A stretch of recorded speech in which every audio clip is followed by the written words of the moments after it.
umuyobozi inzira arayobora, akayobora umuntu, akayobora umugore, akayobora umugabo, akayobora umukobwa, bamubwira ngo byarangiye, ngo ntibigikunze. Ariko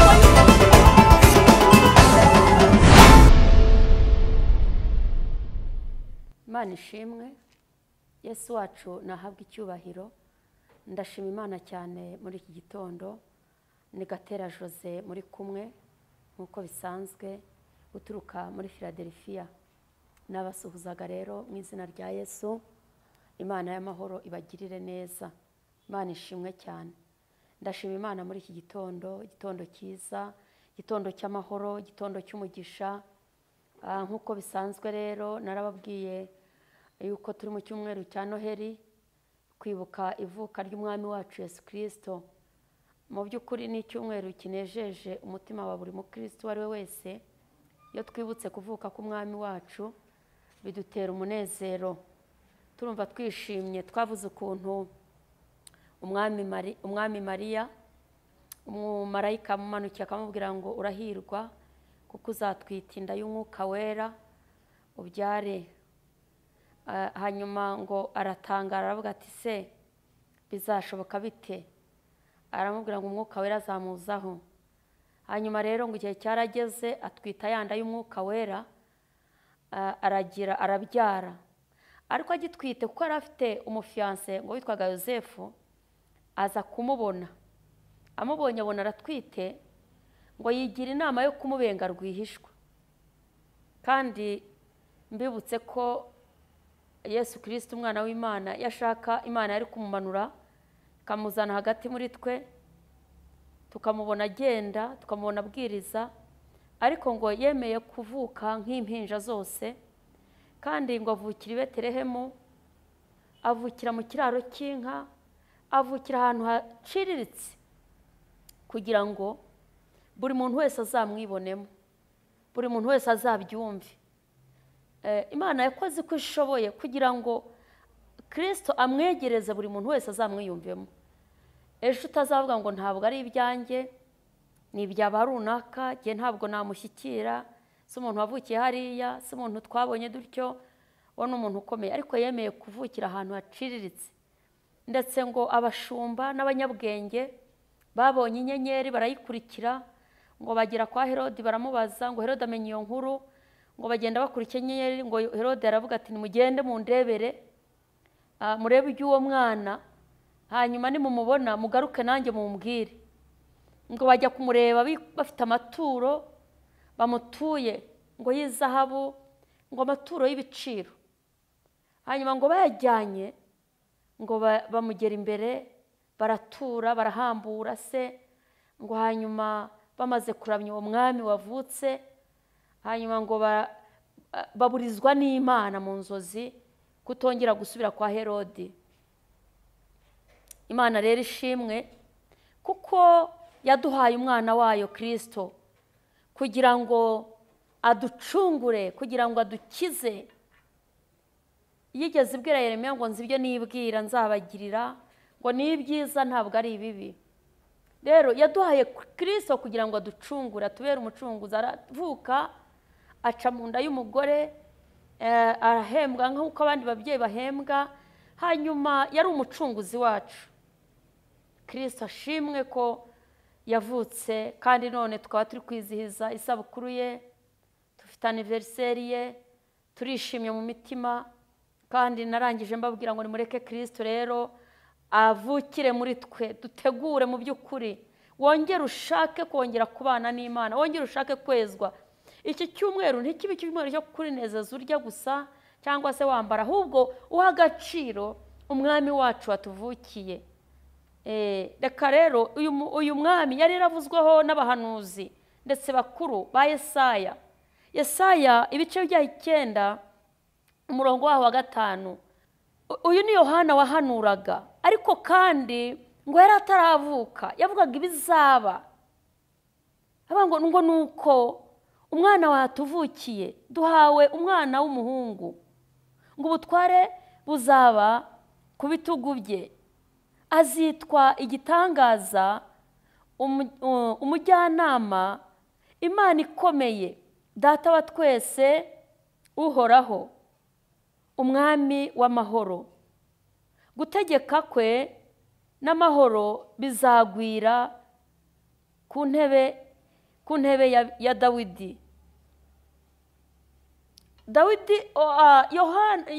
Yesaya yabivuzeho, yaramubonaga mu gihe cye cy'ubuhanuzi, mu gihe cye cyo gukoreshwa n'Imana.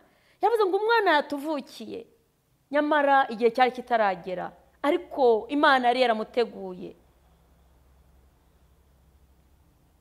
Twaganiriye ukuntu yavutse ngo amare kuvuka, umwami Herode aramugenza. Abanyabwenge banze gusubirayo ngo bamubwire, ngo yagize uburakari bwinshi. Muri icyo gihe cya Herode ngo arategeka ngo bice abana bose b'abahungu, ngo abana bose ngo b'imyaka 2, ngo agereranya mu gihe Kristo yari yavukiyemo. Ariko Imana irongera ituma marayika wayo abwira Yosefu ngo hungisha umwana na nyina. Kubera iki? Yari mu muteguro w'Imana. Imana iramuhungisha, imuhungisha amaboko ya Herode. Twaramuhawe, duhawe umwana w'umuhungu. Ingoma ye izaba iy'amahoro. Na n'uyu munsi umuntu wizeye Kristo aba afite amahoro. Umuntu umwiringiye aba ari umunyamahoro. Umuntu umuhanze amaso aba ari umunyamahoro. Nuko umwana yatuvukiye, duhawe umwana w'umuhungu. Ubutware buzaba ku bitugu bye. Azitwa igitangaza, ni igitangaza. Azitwa igitangaza, umujyanama, Imana ikomeye. Ni umujyanama wawe Kristo. Ni Imana ikomeye iruta izindi mana zose ujya wumva bavuga. Iruta za mana za ryangombe, za dagoni, ibindi byose wagereranya kuri iyi si, wagira nk'Imana. Ariko ngo ni Imana ikomeye, umujyanama wawe. Yohana yamuhanuraga nk'uwamubonye, yamuhanuraga nk'umureba, nk'ibyabaye, ariko byari ibizaza. Imana yari yaramuteguye ku bwawe nanjye. Ndagira ngo rero mwene data mu Kristo, uyu mwana watuvukiye, uyu mwana turi kwitegura, uyu mwana turi kwizihiza, ntabwo nzi ukuntu umutima wawe umeze. Ariko Yesu aravuga ngo duhawe umwana w'umuhungu, duhawe umwana w'umuhungu. Ndagira ngo nawe ubwawe ubyibazeho. Ese Kristo yaje ku bwanjye, yavutse ku bwanjye, uriho kubwe? Ndagira ngo mu by'ukuri two kubigira akamenyero, ngo ni ibisanzwe, ngo 25, ngo kwa 12, ngo abari Noheli ngo y'Abakristo. Oya, bifate nk'ibiriho, bifate nk'iby'uyu munsi, bifate nk'aho wahawe umwana w'umuhungu, bifate ko Kristo yavukiye muri wowe. Byishimiremo, binezererwemo. Uyu munsi ubyakire, wakire icyo gitangaza mu mutima wawe. Ngarutse kukubwira ngo niwongere wishime, niwongere unezerwe. Nuko umwana yatuvukiye, yarabirebaga akabona Kristo yavutse, akabona Abisirayeli babonye agakiza, akabona babonye umucunguzi. Uyu munsi ufite umucunguzi wawe, ni Kristo. Bibiliya ivuga ngo yaje mube, ngo ariko abe ntibabimenye, ngo ariko babimenye, babyizeye, yabahaye ubwo bubasha n'ubushobozi bwo kwitwa abana b'Imana. Rero ndagira ngo nukuri wishime kandi unezerwe. Birashoboka ko iyi mirongo buri mukristo wese ari kwiyibutsa, ari kurepeta iyi mirongo, ariko noneho uko bimeze twisa nk'abantu basubira mu nkuru zabaye, ahubwo twakira ibintu nk'ibiriho, nibwo bikugirira umumaro. Kuko burya abantu twanga ibintu bisanzwe bihoraho, dukunda ibintu bishya. Uyu munsi rero bikubere bishya mu buzima bwawe, bikubere bishya uyu munsi. Wakire igitangaza uyu munsi, wakire Kristo muri wowe, utegura umutima wawe, nta n'ikindi Imana ibigushakaho. Iyo tugarutse tuvuga aya magambo twavuze, tuba tugira ngo utegure umutima wawe.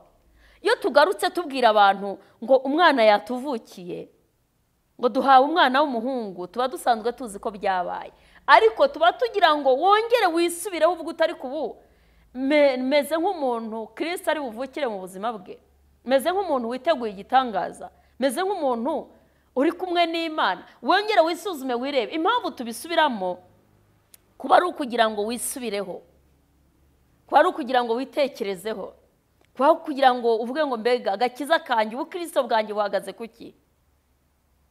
Ni ukuba ko nakijwe gusa, ndi umukristo mu rusengero gusa, ariko koko uba wumva ufitanye ubusabane na Kristo, uba wumva ufitanye ubusabane n'umwami wawe, azitwa igitangaza. Ndagira ngo uyu munsi tangira witekerezeho. Akwiye Noheri iramera nk'iy'ubushize, umaze kubona Noheri nyinshi, umaze kwizihiza Noheri nyinshi mu buzima bwawe, ariko se zigusigira iki mu by'ukuri? Zigusigira iki? Ubwo nibitambuka ukagenda ukarya ukanywa ukanezerwa bikarangira uwo munsi, ariko wari ukwiriye gutegura ubuzima bwawe kugira ngo Kristo abane nawe. Uvuga ngo uyu mwana twahawe se aje kubwanjye, aje kubwanjye. Yaravuze ngo ndi inzira n'ukuri n'ubugingo, nta muntu uzajya kwa data ntamujyanye. Kandi aravuga ngo kwa data hari amazu menshi. Mureke rero dutegura ubuzima bwacu mu by'ukuri, mureke abantu bave mu ruhirahiro cyangwa se bave mu kwiyobagiza. Uri umukristo, Kristo afite byose, Kristo arashoboye. Imana twizeye iyaduhaye umwana wayo Kristo. Ndagira ngo uyu munsi wongere wakirize imbaraga, wongere wakira aya mavuta y'Imana akugarukeho. Kristo yavutse ku bwawe, yaje ku bwawe kugira ngo numwizera uhabwe ubugingo, kugira ngo numwizera ugira amahoro. Nta handi uzabona amahoro uri umukristo, nta handi uzakura amahoro. Niba warakire Kristo nk'umwami n'umukiza, mukomeze yigucika. Mwene data, niba warakire Kristo nk'umukiza wawe, hanyuma muze mumbwire nanjye ndajyayo. Ariko ngo yaribwiraga ngo ndababeshye, ntabwo nabikora, ahubwo yagira ngo afate amakuru neza.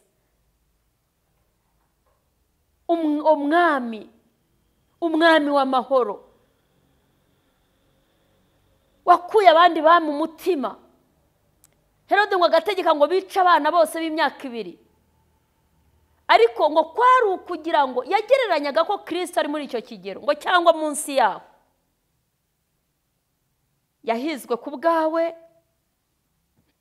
yaje ku bwawe, atangira guhunganwa akiri uruhinja. Impunzi murabizi ukuntu zibaho, arahunganwa ari uruhinja.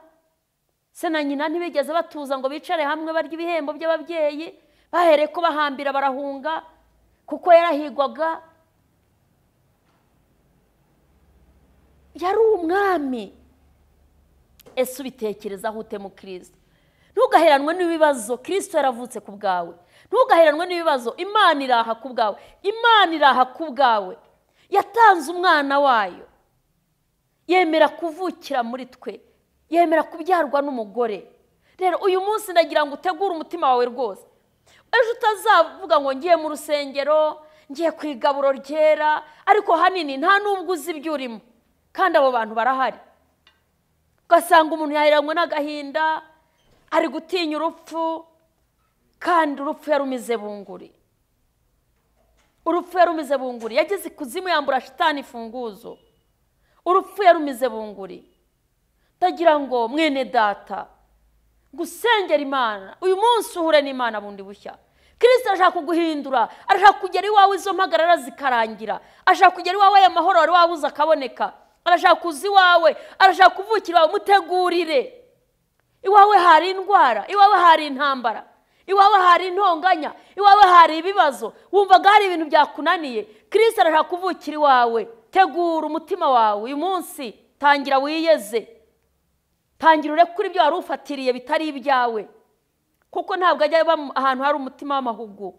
Mutima ufite amahugu, mutima ufite imanza, mutima ufite agahinda, ntabwo ajya wicaramo. Tangira rero utegure ibihe byiza, kandi ndabizi ko ntabwo ari bugusiga uko wari umeze. Hari icyo Imana iri bukore, Imana irabana nawe. Hari icyo Imana iri bukore, umwami w'amahoro hari ikintu ari bukore.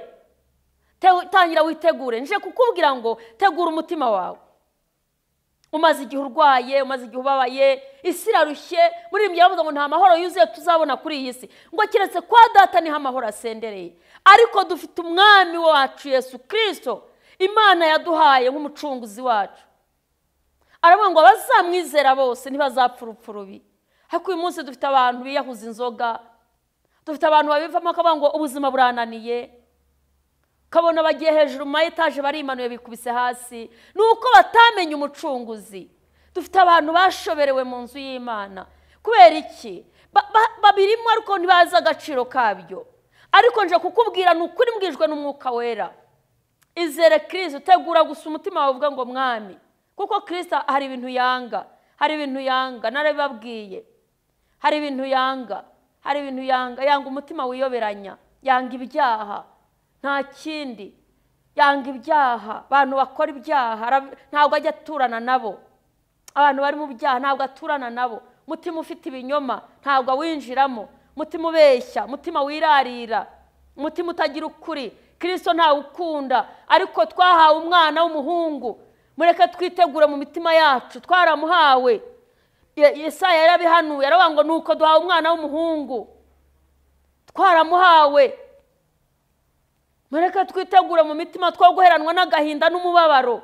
Mureke twizere Kristo nk'umwami n'umukiza. Yaje ku bwacu. Rero tavugana nawe washobewe, ndavugana nawe wabuze amahoro, ndavugana nawe ubu ngubu ubuze n'amahoro, ngo mbese ndabigenza nte, ngo iyi Noheri ndumva ntafite uko mbigenza. Habuze iki? Ko Yesu muri kumwe, ko yaje ku bwawe. Nyina Mariya ngo yigeze ataha ubukwe, ngo ari kumwe na Yesu, ari kumwe n'umwana we. Ngo hanyuma ngo asanga ubwo bukwe ngo bwari ubukwe, ariko ngo byari ibirori ko bidafite icyo kunywa. Ngo asanga ngo ibyo kunywa byashize. Ariko naratangaye, ngo nyina yaravuze ngo ibyo ababwira bari byo mukora. Hanyuma ngo Yesu arababwira ngo nimwongere muzane izo ntango, ngo muzisuke mw'amazi. Ngo nuko barabikora, kuko nyina yari ababwira ati ibyo abavuga bari byo mukora. Yesu ibyo akubwira ubikora uyu munsi. Ibyo akubwira bari byo uri bukore. Urisanga mu mahoro, urisanga mu cyerekezo cyiza. Jya umuyoboza inzira. Umuyobozi inzira arayobora, akayobora umuntu, akayobora umugore, akayobora umugabo, akayobora umukobwa, bamubwira ngo byarangiye, ngo ntibigikunze. Ariko iyo umuyoboje inzira, Kristo arayikwereka, kuko twaramuhawe. Ni uwacu, twaramuhawe, nuko duhawe umwana w'umuhungu.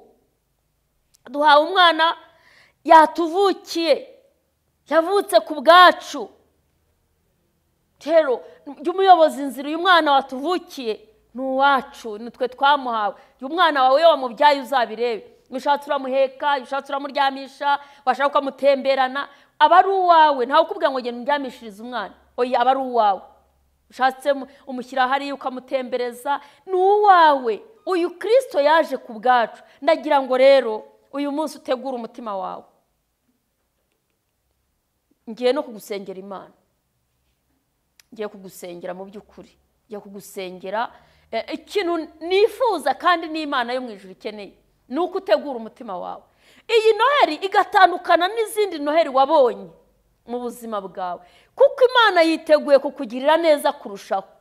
Imana yiteguye kukugira neza kurushaho. Ndavugana n'uyu mubyeyi utwite, inda yamukoroza, inda imeze nabi, irashaka kuvamo.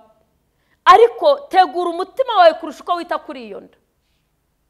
wowe uri kwa muganga uryamye, tegura umutima wawe kurusha uko wita kuri iyo nda, kuri ubwo burwayi. Wowe ufite imanza, tegura umutima wawe. Twahawe umwana w'umuhungu, twamuhawe nk'umucunguzi. Tegura umutima wawe. Ndagira ngo ngusengere muri iki gitondo, kandi Imana y'amahoro igusure, ikuremo akamenyero ko kumva ko ibintu ari uko bihora. Mana yacu, Mana nziza, Mana ikomeye, iri ni ijambo ryawe. Yesaya yarabihanuye, aravuga ngo duhawe umwana w'umuhungu. Ayiwe Kristo yaje ku bwacu.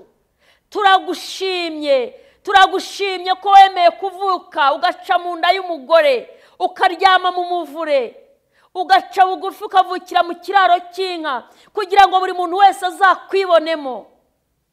Bakaguhungana uri uruhinja, Herode akaguhiga, ariko Kristo wanesheje, kwari ukugira ngo uzatugirire neza. Urakoze kubw'umugambi mwiza wasohoye.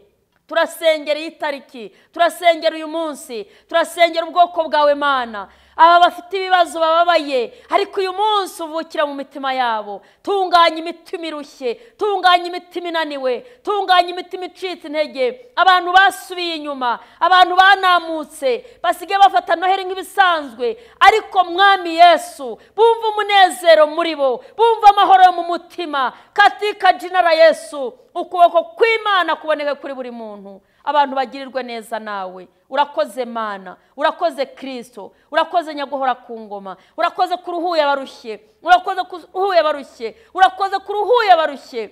Mwami Mana, isi nibiyuzuye ni ibyawe, ntacyo umuntu yaburira amaboko yawe. Hagira umuntu uvukira mu mutima, uyu muntu unaniwe, uyu muntu urwaye, uyu muntu uruhijwe n'umubiri, uyu muntu inda yakoroze, agira amahoro, akire, yakire gukira, kuko uri umwami w'amahoro, uri umwami ukiza, ukiza abarwaye. Uvukire muri bo, haboneka igitangaza mu mitima y'abantu. Urakoze Mana, hagira abantu baruhuka mu mitima. Urakoze Yesu, urakoze Yesu, urakoze Yesu. Ukora imirimo n'ibitangaza, twarakubonye, ukora imirimo n'ibitangaza. Urakoze Yesu, cyubahiro kibi cyawe, ni mu izina rya Yesu, amen. Imana ibaha umugisha. Ni Gatera Jose guturuka muri Philadelifia nk'uko bisanzwe. Imana y'amahoro rero ibagirire neza, kandi mbifurije Noheli nziza n'umwaka mushya muhire. Imana y'amahoro ibaha umugisha.